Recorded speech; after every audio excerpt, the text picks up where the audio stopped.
भारत में हर 25 मिनट में एक महिला घरेलू हिंसा के कारण आत्महत्या कर लेती है। खाने में एक चम्मच नमक कम होना, एक बात ज्यादा बोल देना या फिर महज पति का मूड खराब होना, ये सब उनके साथ मारपीट का बहाना बन जाते हैं। हैरानी की बात यह है कि दुनिया में सबसे कम तलाक दर भारत में ही है, जो 8% से भी कम है। भारत में तलाक लेना आखिर कितना मुश्किल है? अमृता को ही देख लीजिए। उसकी शादी एक अमीर और हैंडसम लड़के विक्रम से हुई और वह एक हाउसवाइफ बन गई। रोज सुबह मुंह अंधेरे उठकर दूध लाना, पौधों को पानी देना और कॉफी बनाना उसका रूटीन था। सुबह 6 बजे ठीक समय पर अपनी सास का ब्लड शुगर चेक करना और 7 बजे विक्रम के बिस्तर तक कॉफी पहुंचाना। कई बार जब विक्रम के पास नाश्ता करने का समय नहीं होता तो वह उसके पीछे पीछे भागकर उसे खाना खिलाती थी। विक्रम भी अपने काम में काफी होनहार था।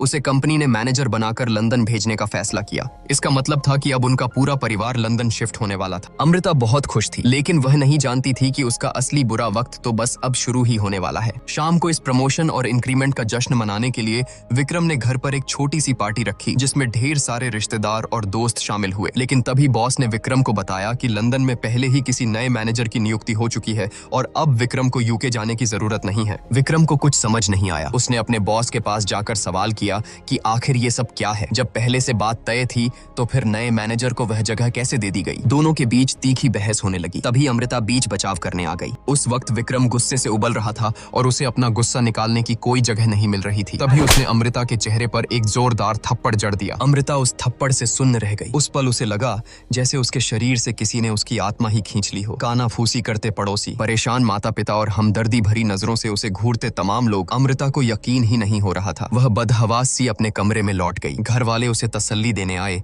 लेकिन अमृता बस खामोश बैठी रही। तभी बड़ी ही लापरवाही से यह बात कही गई, चलो, मेहमान है बाहर, क्या सोचेंगे सब लोग, ये घर की बात है। ये शब्द अमृता के लिए जले पर नमक छिड़कने जैसे थे। अगले दिन विक्रम और उसकी माँ ने ऐसा बर्ताव किया जैसे कुछ हुआ ही न हो। वे बड़े आराम से अमृता से अपनी सेवा करवाते रहे। विक्रम ने तो उल्टे अमृता के सामने अपना दुखड़ा रोना शुरू कर दिया कि उसने इस नौकरी के लिए अपना सब कुछ दांव पर लगा दिया था और अंत में कंपनी ने उसके साथ ऐसा बर्ताव किया जो बिल्कुल नाइंसाफी है। शुरू से लेकर आखिर तक विक्रम ने एक बार भी अपनी गलती नहीं मानी। अमृता बस खामोश रही और उस खामोशी के साथ साथ विक्रम के लिए उसका प्यार भी हमेशा के लिए मर गया। उस आदमी को तो यह एहसास तक नहीं था कि उसने कुछ गलत किया है। यहाँ तक कि अमृता के माता पिता का भी यही मानना था कि पति पत्नी के बीच थोड़ी बहुत अनबन होना आम बात है। हर कोई अमृता को यही समझा रहा था कि जो हुआ उसे भूल जाए और बात को जाने दे, लेकिन अमृता अपने दिल को नहीं समझा पा रही थी। उसके लिए इस बात को भुलाना नामुमकिन था। अमृता को खुद भी इस बात का अंदाजा नहीं था कि उसकी यह जिद आगे चलकर अनगिनत भारतीय महिलाओं की जिंदगी बचाएगी और यहाँ तक कि कुछ हद तक भारत के कानून को भी बदल कर रख देगी। एक दिन जब विक्रम घर लौटा तो अमृता ने उसे अपना फैसला सुना दिया। विक्रम ने उल्टे उसी पर इल्जाम लगा दिया कि वह बिना बात के तमाशा कर रही है। उसने कहा कि काम की वजह से वह पहले ही बहुत परेशान है और अमृता उसकी मुसीबतें और बढ़ा रही है। उसे शुरू से यही लग रहा था कि अमृता राय का पहाड़ बना रही है, इसलिए उसने अमृता को जाने दिया और उसे रोका तक नहीं। लेकिन अमृता के जाने के 3 दिन बाद ही घर का सारा कामकाज ठप हो गया। हारकर विक्रम को ही समझौता करने के लिए आगे आना पड़ा। वह माफी मांगने के लिए एक नेकलेस भी खरीद लाया, लेकिन 2-4 बातें होते ही विक्रम फिर से झल्ला गया। उसने अपना चेहरा अमृता के आगे कर दिया और बोला कि वह भी उसे एक थप्पड़ मार ले ताकि हिसाब बराबर हो जाए। लेकिन अमृता ने कहा कि वह ऐसा बिल्कुल नहीं करेगी क्योंकि उसके संस्कार उसे इस बात की इजाजत नहीं देते। यह बात सीधा विक्रम के गुरूर पर जा लगी, जैसे अमृता ने घुमा फिरा कर उसे बदतमीज कह दिया हो। विक्रम से यह बर्दाश्त नहीं हुआ और वह गुस्से में वहां से चला गया। उसने तय किया कि वह अब अमृता के साथ कोई नरमी नहीं बरतेगा। उसने सीधे अमृता को एक कानूनी नोटिस भेज दिया, जिसमें उसे इस गैर कानूनी अलगाव को खत्म कर वापस लौटने का आदेश दिया गया था। विक्रम को इस बात का अंदाजा नहीं था कि इस कानूनी चिट्ठी ने अमृता के दिल में बची खुची मोहब्बत को भी चकनाचूर कर दिया। अमृता शहर की सबसे जानी मानी वकील के पास गई, जो कि महिलाओं के हक के लिए लड़ने वाली एक मजबूत कार्यकर्ता भी थी। लेकिन अमृता के तलाक मांगने की वजह सुनकर वह वकील भी हैरान रह गई। वकील ने अमृता को बताया कि यह कानूनी रूप से शायद यह सही न हो। वकील की नजर में महज एक थप्पड़ की वजह से पति से तलाक लेने का कारण बहुत ही बेतुका था। अमृता ने वकील को बताया कि उसने अपने परिवार के लिए अपने डांस के सपने को छोड़ दिया और एक हाउसवाइफ बन गई। वह बिना किसी शिकायत के अपने पति और सास की देखभाल करती रही, बल्कि उसे तो इस बात की खुशी थी कि वह अपने पति के सपनों को पूरा करने में उसका साथ दे रही है। लेकिन इस सारे त्याग और समर्पण के बदले में उसे क्या मिला? बिना कुछ सोचे समझे पति का जड़ा हुआ एक थप्पड़। क्या यह सही है? बात सिर्फ एक थप्पड़ की नहीं थी। बात यह थी कि विक्रम को उसे चोट पहुंचाने का कोई हक ही नहीं था। वकील ने अमृता से पूछा कि आखिर वह चाहती क्या है। अमृता ने जवाब दिया कि वह खुश रहना चाहती है और यह साफ था कि अब इस शादी में उसे कोई खुशी नहीं मिल रही थी। वकील ने अमृता को सलाह दी कि वह घर लौट जाए और अपनी शादी को बचाने की कोशिश करे।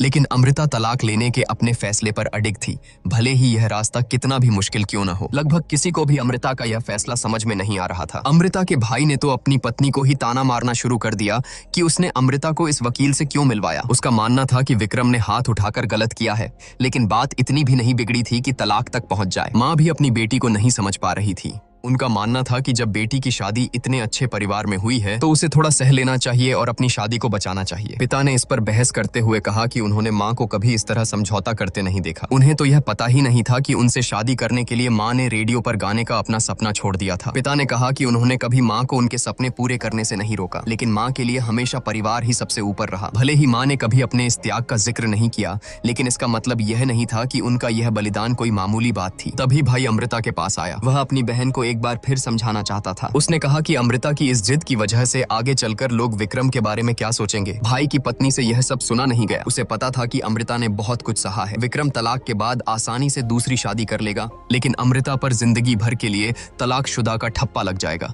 भाई ने अपनी पत्नी को चुप रहने के लिए कहा और बोला कि वह अपनी बहन की टूटती शादी को बचाने की कोशिश कर रहा है। पत्नी इस बात से बिल्कुल भी सहमत नहीं थी और उसने घर छोड़कर जाने की बात कह दी। इस पर भाई ने गुस्से में उसका बैग उसके हाथ में थमा दिया और उसे धक्का देते हुए घर से चले जाने को कहा। तभी पिता ने बीच बचाव किया। उन्होंने बेटे को रोकते हुए कड़े शब्दों में आदेश दिया कि वह तुरंत अपनी पत्नी से माफी मांगे, वरना वह खुद इस घर से बाहर निकल जाए। भाई ने हार कर माफी तो मांग ली, लेकिन उसे अभी भी यही लग रहा था कि वह सिर्फ अपनी बहन की शादी बचाने की कोशिश कर रहा है, जो कि सबके भले के लिए है। उधर अमृता के बिना विक्रम के घर में सब कुछ अस्त व्यस्त हो गया था। उसी दिन उनकी नौकरानी को भी उसके पति ने बुरी तरह पीटा था। विक्रम ने खुद चाय बनाने की कोशिश की, लेकिन पूरा किचन गंदा कर दिया। वकील ने अमृता के लिए एक एग्रीमेंट तैयार किया, लेकिन वह अमृता को आखिरी बार समझाना चाहती थी। अमृता ने वकील से पूछा, अगर मेरी जगह आप होती तो क्या करती? वकील जवाब नहीं दे पाई, क्योंकि वह खुद भी अपनी जिंदगी में एक अलग तरह की मानसिक हिंसा झेल रही थी। बाहर वह चाहे कितनी भी कामयाब क्यों न हो, घर लौटने पर उसे अपने पति के ताने सुनने पड़ जाते थे। उसके पति का मानना था कि वकील ने जो कुछ भी हासिल किया है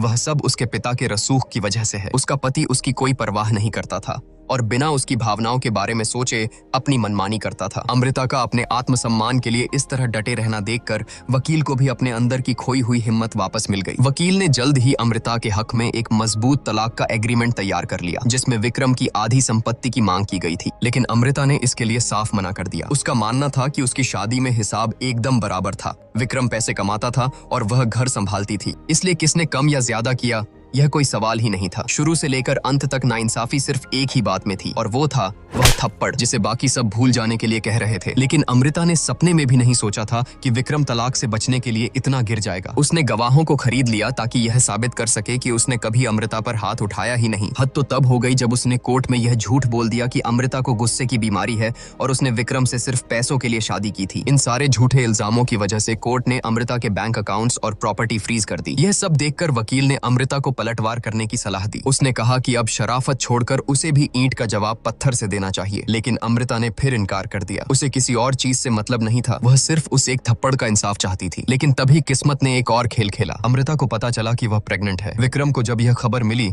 तो उसकी खुशी का ठिकाना नहीं रहा। यह तो बिल्कुल उसके फ्यूचर प्लान के हिसाब से फिट बैठ रहा था। 2020 में एक बच्चा, 2022 में दूसरा। अमृता उसे अपने भविष्य के सपने बुनते हुए देख रही थी, लेकिन उसे जरा भी खुशी महसूस नहीं हो रही थी। उसके सामने खड़ा आदमी अब वह नहीं रहा था जिससे उसने कभी प्यार किया था। तभी विक्रम की नजर अमृता के हाथ पर पड़ी। उसकी शादी की अंगूठी गायब थी। उसने अमृता पर इल्जाम लगाया कि वह अपनी जिद और पागलपन में उनके बच्चे की जिंदगी बर्बाद कर रही है, लेकिन अमृता ने कहा कि अब वह उससे प्यार नहीं करती। उनके बीच अगर कुछ है तो बस ये होने वाला बच्चा, और कुछ नहीं। विक्रम बौखला गया। उसने कहा कि अमृता जहां चाहे जा सकती है, जो चाहे कर सकती है, लेकिन वह उसके बच्चे को अपने साथ नहीं ले जा सकती। अब उनका तलाक का केस बच्चे की कस्टडी की जंग में बदल चुका था। विक्रम ने शर्त रखी कि वह तलाक के लिए तैयार है, पैसे और घर सब कुछ अमृता को देने को भी तैयार है, लेकिन इसके बदले अमृता को बच्चे की कस्टडी छोड़नी होगी। विक्रम अच्छी तरह जानता था कि अमृता के पास केस लड़ने के लिए ज्यादा पैसे नहीं हैं, और अगर केस लंबा चला तो जीत पक्का उसी की होगी। अमृता ने सपने में भी नहीं सोचा था कि विक्रम अपने ही बच्चे को पैसों के दम पर खरीदने की कोशिश करेगा। उस पल अमृता को यकीन हो गया कि अब उनके रिश्ते में लौटने की कोई गुंजाइश नहीं बची है। विक्रम को अब भी समझ नहीं आ रहा था। उसके लिए तो वह बस गुस्से में गलती से उठा हुआ एक हाथ था, लेकिन तभी उसके बॉस की एक बात ने उसे आईना दिखा दिया। विक्रम खामोश हो गया। उसे अचानक एहसास हुआ कि वह गुस्से में कभी अपने बॉस पर हाथ नहीं उठा सकता था,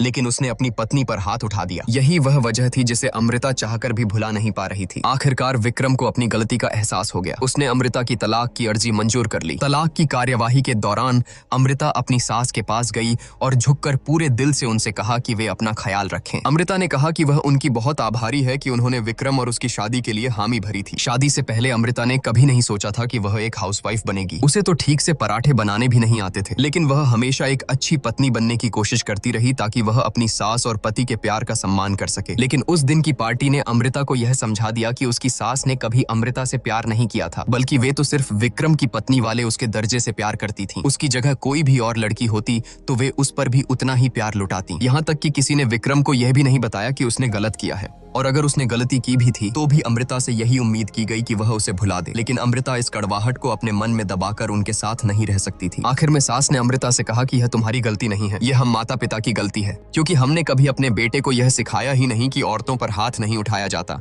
अमृता के इस अडिग फैसले ने वहां मौजूद सभी लोगों की आंखें खोल दी। अमृता का भाई खुद अपनी पत्नी के पास गया, अपनी गलती मानी और उन्होंने अपने रिश्ते की एक नई शुरुआत करने का फैसला किया। वकील ने भी अपने पति से कह दिया कि वह उसके पिता की कंपनी से इस्तीफा देकर अपनी खुद की लॉ फर्म खोलेगी। उसने आखिरकार उस सोने के पिंजरे से बाहर निकलने का फैसला कर ही लिया। उधर विक्रम के घर काम करने वाली मेड ने भी अपने पति से कह दिया कि वह अब काम पर नहीं जाएगी और सिर्फ घर पर ध्यान देगी। अपने पति की रोज रोज की मार खाने के बावजूद उसने हिम्मत करके अपने दिल की बात कही। उसने तो एक चाकू निकालकर सीधा अपने पति के हाथ में थमा दिया। उसके इस बेखौफ अंदाज को देखकर उसका पति बुरी तरह डर गया। फिर उस औरत ने अपने पति को एक के बाद एक कई थप्पड़ जड़े। वह बहुत लंबे समय से यह सब घुट घुट कर सह रही थी। भले ही पारिवारिक मजबूरियों के चलते वह इस शादी को नहीं तोड़ सकती थी, लेकिन अब वह अपने पति की गुलाम बनकर भी नहीं रहना चाहती थी। वह अपने हक और बराबरी के साथ जीना चाहती थी। शादी कभी भी बेड़ियों की तरह नहीं होनी चाहिए। किसी को भी आपको चोट पहुंचाने का हक नहीं है, भले ही वह लंबी शादीशुदा जिंदगी में मारा गया सिर्फ एक थप्पड़ ही क्यों न हो।